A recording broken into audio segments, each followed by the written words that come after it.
The air in the FBI's San Francisco field office was thick with cigarette smoke and the low, frantic hum of typewriters.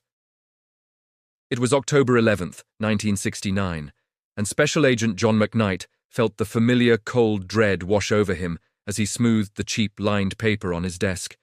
The writing was precise, almost mechanical, but the message was pure, unadulterated madness. "Dear Editor," it began, "this is the Zodiac speaking." The name alone sent a jolt through the entire bureau. He was a phantom, a voice on the phone, a shape in the darkness, but here in this letter he was making himself real. He was claiming the murder of a taxi driver in Presidio Heights, a killing so brazen it felt like a personal affront to every agent in the room. He promised to kill again later this evening, not a person but a somebody, and the distinction was chillingly casual. And then, the hook. He was going to do something half-assed, a phrase that gnawed at McKnight. It was the taunt of a man who believed he was playing a game, and the FBI was his unwilling opponent. This wasn't just another case file. It was a descent into a labyrinth with no center.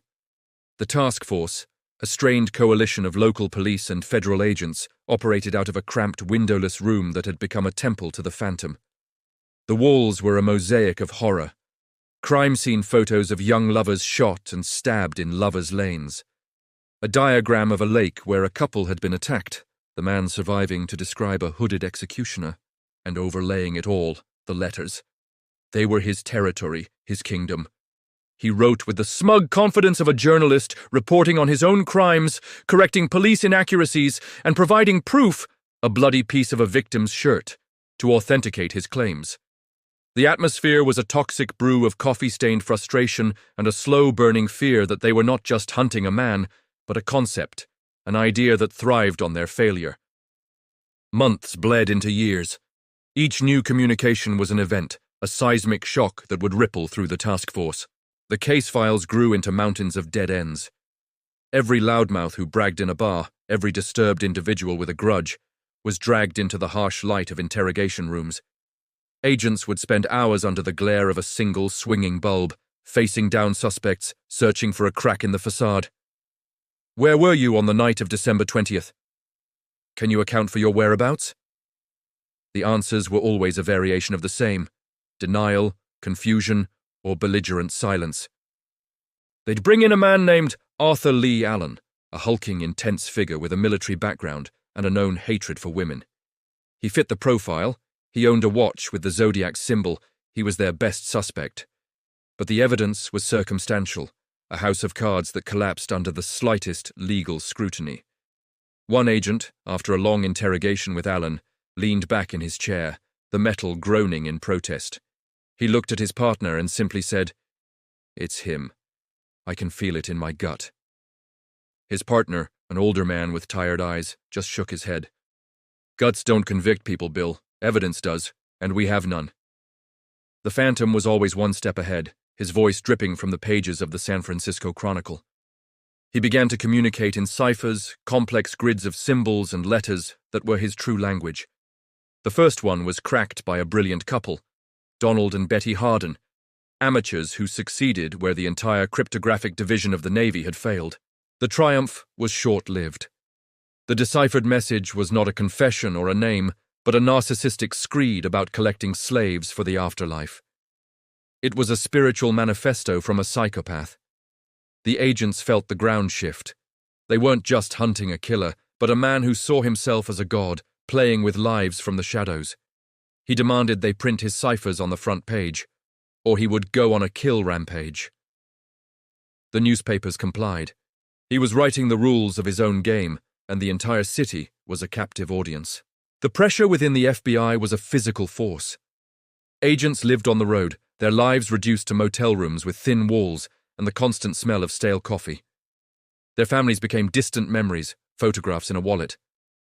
The case was a parasite, feeding on their time, their sanity, their very lives.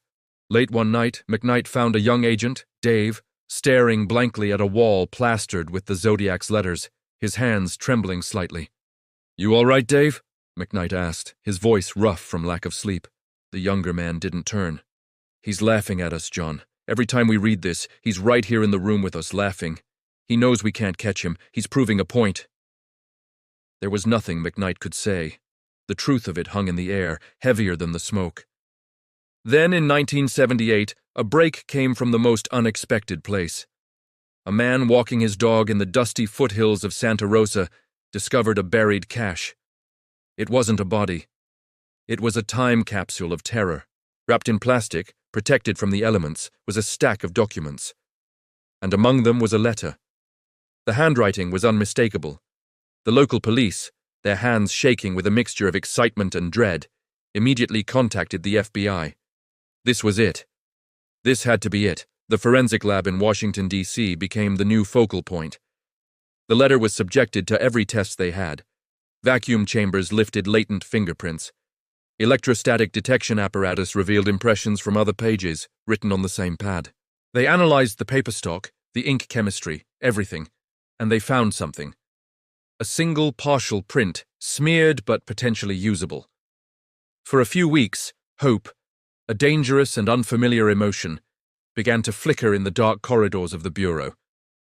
But the Zodiac, the Phantom, was waiting. He must have been monitoring the news because before the print could be run against their top suspects, a new letter arrived. It was postmarked after the discovery of the cache. The message was short, brutal, and final. "I am not the Santa Rosa hitchhiker killer. You are wasting your time. You will never catch me. I am a ghost." The words were a bucket of ice water. The partial print was run through the system. It matched no one of significance. The cache, the great hope, was just another one of his taunts, a deliberate red herring buried years ago for this exact moment. He had known they would find it.